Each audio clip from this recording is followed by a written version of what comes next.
Qui veut croquer dans les meilleures miches de France? Et en plus, Dita Von Teese m'a restorisé.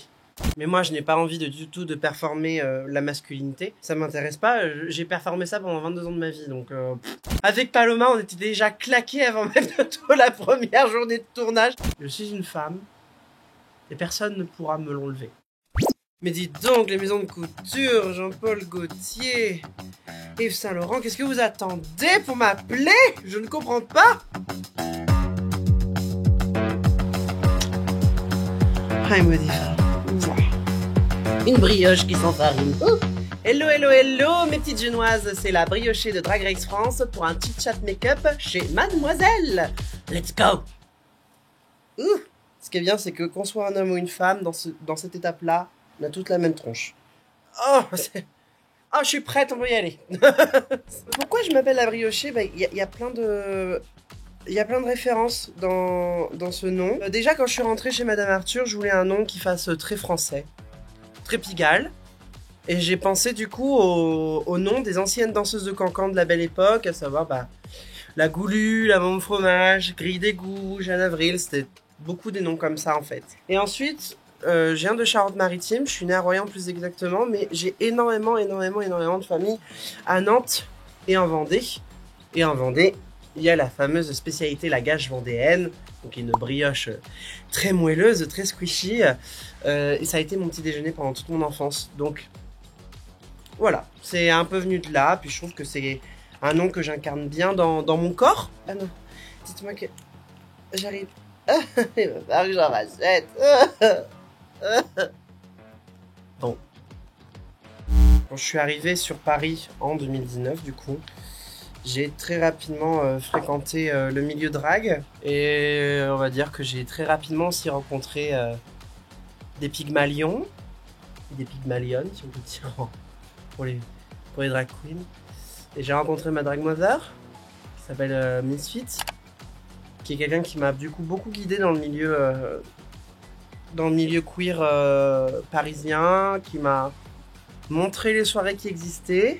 Puis après, j'ai commencé mes scènes très très vite. Au bout de 2 mois, j'ai commencé à faire mes premières scènes. Ma première scène, c'était au Red Bar. Alors pour une première scène, c'était pas mal quand même déjà. Ma première fois en drague, je performais pas. C'était à la Drag Me Up au Wooz.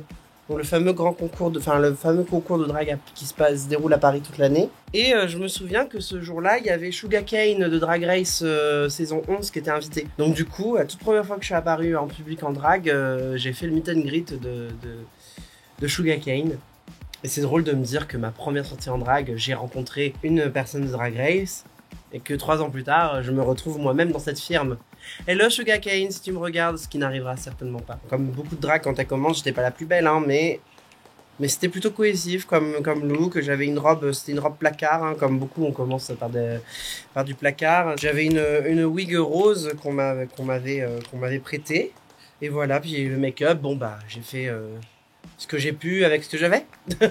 Moi, ce que je dirais d'ailleurs aux personnes qui commencent le drag ou qui testent le drag, c'est attendez pas en fait d'être parfaite ou d'être jolie pour sortir. C'est amusez-vous avec les compétences que vous avez, ce que vous savez faire. Et c'est justement en sortant et en rencontrant d'autres personnes que vous allez choper des petits tuyaux. Et qu'il y a des gens qui vous conseilleront. Bon, voilà, on va utiliser un petit peu de blanc de créolant pour créer des zones d'éclairage sur mon visage. J'aime bien avoir un teint de porcelaine. C'est vraiment mon esthétique. J'aime beaucoup tout ce qui est rétro. Dans l'ultra féminité aussi, c'est quelque chose qui me plaît beaucoup. Et après, je vais avoir aussi beaucoup d'inspiration liée au cartoon, à l'animation, au manga, au cosplay. Finalement, j'ai fait des études dans le cinéma et je pense que du coup, en fait, malgré moi, ça se ressent dans mon drag en fait. J'ai découvert, c'était pas intentionnel, mais que ma forme d'yeux que je fais, la forme de mes yeux que je fais actuellement et que vous allez voir, maintenant en fait c'est les yeux de Jessica Rabbit. Je me dis c'est pas anodin parce que Jessica Rabbit est elle-même, on va dire, une caricature de la pin-up hollywoodienne des années 50. Ça veut dire que parfois il y a des influences qui baignent en nous et qui bouillonnent en nous et en fait qui sortent instinctivement. Je fut d'une période où je jouais pas mal aux jeux vidéo. Effectivement, Mario, Nintendo, ça a bercé mon enfance. pendant des années. Pour moi, c'était autant faire un hommage aux jeux vidéo qu'à la communauté geek nerd aussi, donc à la communauté des cosplays. Moi, j'ai énormément d'amis cosplayers dont j'admire le talent et qui pour moi d'ailleurs est très très similaire au drag ou au transformisme. Il y a des drag queens et des drag kings qui sont cosplayers et cosplayeuses. En France, on a quand même, dans les médias mainstream, on a quand même une très mauvaise image de la communauté geek, nerd. On en parle toujours comme des gens complètement asociaux. Cette image est absolument horrible. Une autre sous-lecture, mais qui est importante, c'est que dans le milieu de l'e-sport, donc le sport compétitif de haut niveau et professionnel, il y a beaucoup de misogynie. Et il y a beaucoup de transmisogynie. Enfin, c'est réel quand des femmes, des joueuses commencent à faire à jouer en ligne aux jeux vidéo. Faut voir, parfois c'est compliqué. Beaucoup d'ailleurs se cachent derrière des pseudonymes masculins pour être tranquille, pour pouvoir jouer tranquille. Je regarde Drag Race depuis 2018. J'ai commencé par la saison 6, donc avec Blanca Del Rio comme gagnante. This is my moment! Qui n'est pas ma saison préférée pour autant, hein, mais ça a été quand même une grosse claque et là je me suis dit oh, what the fuck? Et là j'ai compris que j'avais envie d'essayer de faire ça moi-même. Mais au début je me suis posé une question de légitimité. J'avais l'impression que j'avais pas le droit d'en faire. Parce que j'étais une femme trans, parce que j'étais une femme en fait tout simplement. Elles étaient invisibilisées. Et j'ai commencé après à me renseigner sur internet sur la place des femmes dans l'art du drag. Très vite, je découvre l'existence des drag kings, mais moi, je n'ai pas envie du tout de performer la masculinité. Ça m'intéresse pas. J'ai performé ça pendant 22 ans de ma vie, donc et ça n'a pas été vraiment une grande partie de plaisir. Bon, allez, maintenant on va poudrer, on va baker comme on dit, on va faire cuire.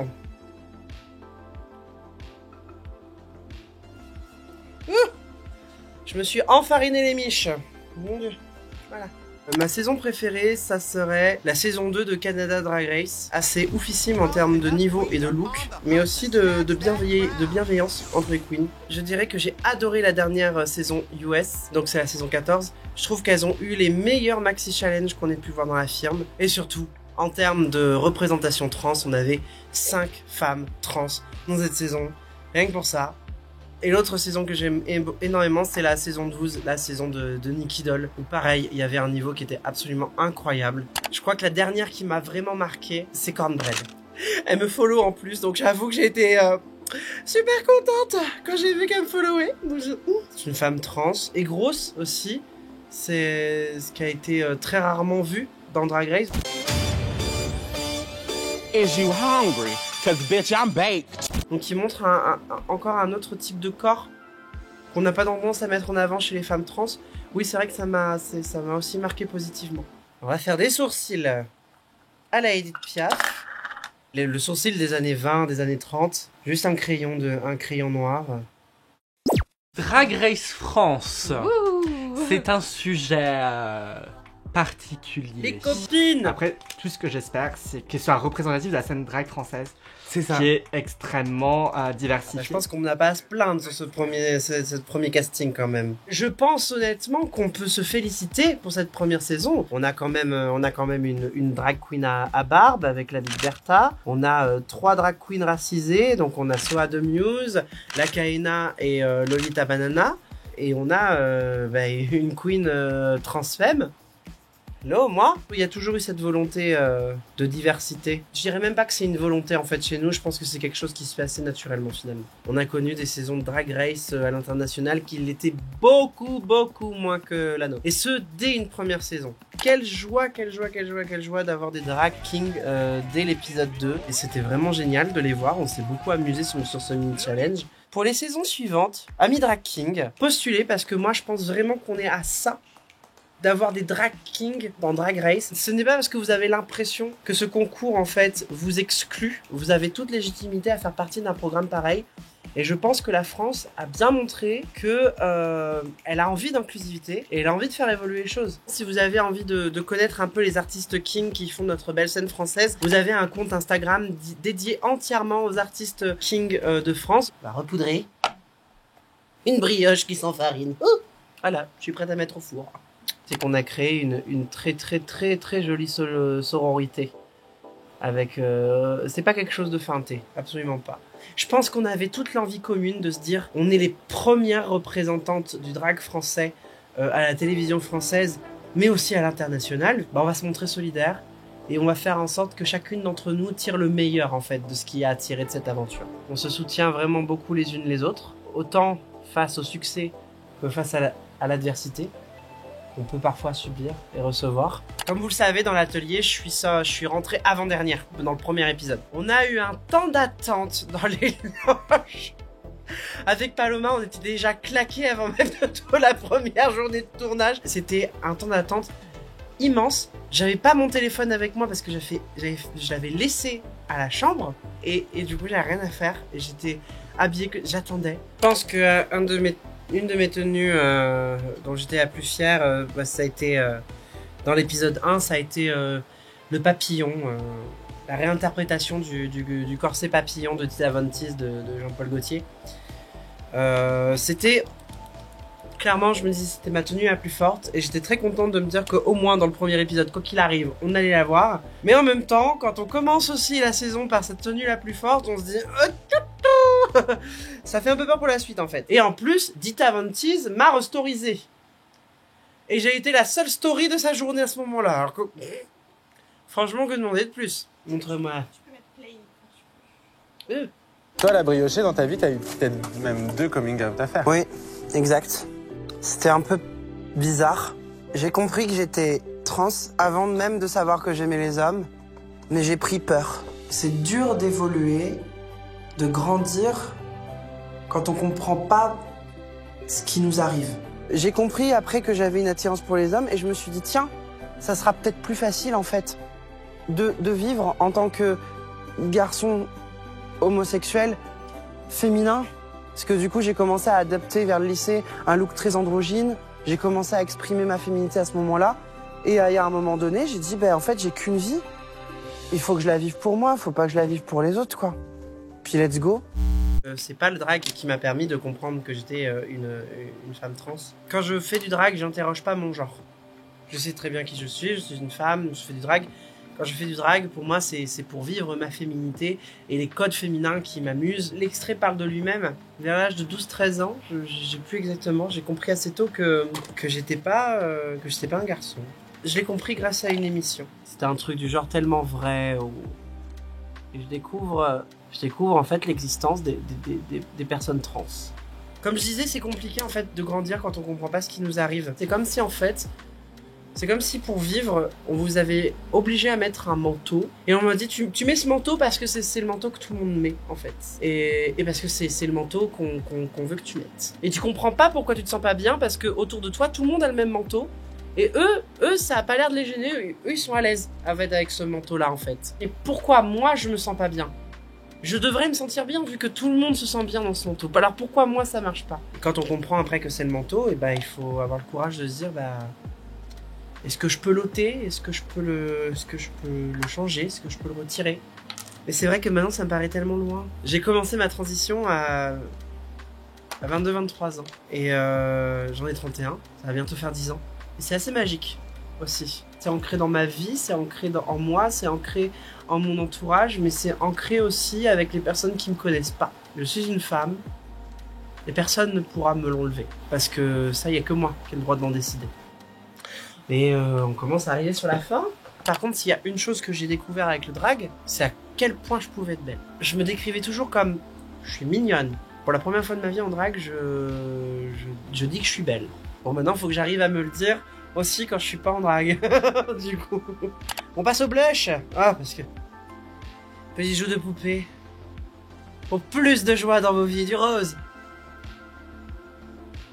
Oh, so gorgeous. Alors, pas tant Juno Birch, mais alors Juno Birch, forcément, que j'aime d'amour, hein. I'm so stunning. Oh, I'm so gorgeous. Ah, fier que ma poitrine n'ait pas été floutée, que ce soit sur Sage ou France 2, nos poitrines ne sont pas sexuelles. Ça, c'est un moment de télé historique, quand même. Alors oui, des poitrines dénudées dans les films, ça, on en voit, c'est pas de souci. Mais dans de la télé-réalité, ou dans le documentaire, etc., c'est quand même... D'habitude, on floute tout. Moi, ils m'ont demandé. Ils m'ont dit, nous, on veut pas te flouter. Moi, je dis, bah non. Ah non. Enfin, j'ai vu le discours qu'on a, en fait, je veux dire, vu le discours politique qu'on a sur nos corps à ce moment-là, non, faut pas flouter. Et j'ai reçu tellement de messages de femmes. Et de femmes, pas de femmes trans, de femmes cis. Merci aussi. Merci France Télévisions.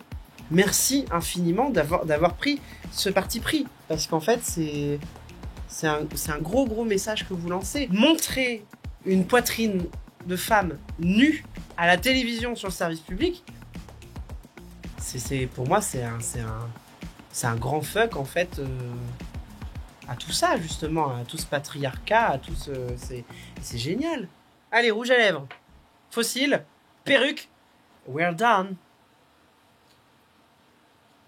Ouh, je fais une grosse bouche aujourd'hui. Boca. Chirurgie esthétique realness. Wouh! Je fais déjà partie d'une association qui s'appelle Représente France. On est une association qui travaille, qui luttons pour une meilleure représentation de la transidentité dans le paysage audiovisuel français et cinématographique. Et du coup, en fait, on a un annuaire de comédiens et de comédiennes trans non-binaires au genre, on va dire sur le spectre du genre beaucoup plus fluide. Ça permet en fait de recenser, de montrer qu'on existe en fait et qu'on est là, tout simplement. Il faut en fait que ça fasse partie de notre paysage. Et qu'on n'est pas juste un ovni qui passe fugacement. Eh bien, j'aurais fait très certainement Maïté. On dit que je suis la reine des casseroles et j'en ai encore au cul. Donc, nous allons nous embarquer maintenant. Et voilà. Bon, alors les côtés, on est censé les coller, mais exceptionnellement, je ne vais pas les coller puisque... je vais pas tarder à la retirer, mais...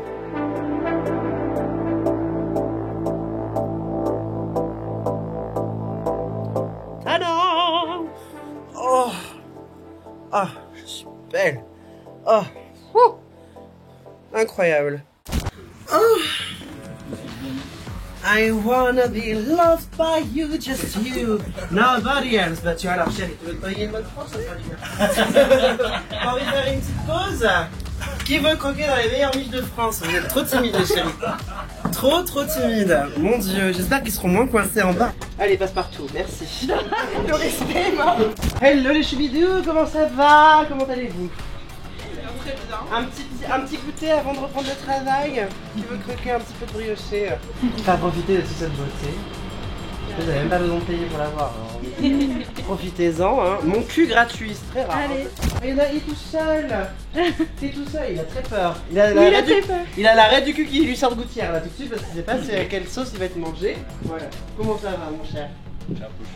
T'es un peu chaud? Bon bah, je me serais bien proposé de te réchauffer, mais je crois que ce n'est pas effectivement de bon augure aujourd'hui. Hein. Je ne voudrais pas que tu clames dans mes miches, donc on va éviter. Bon, et ben la pause goûter est terminée.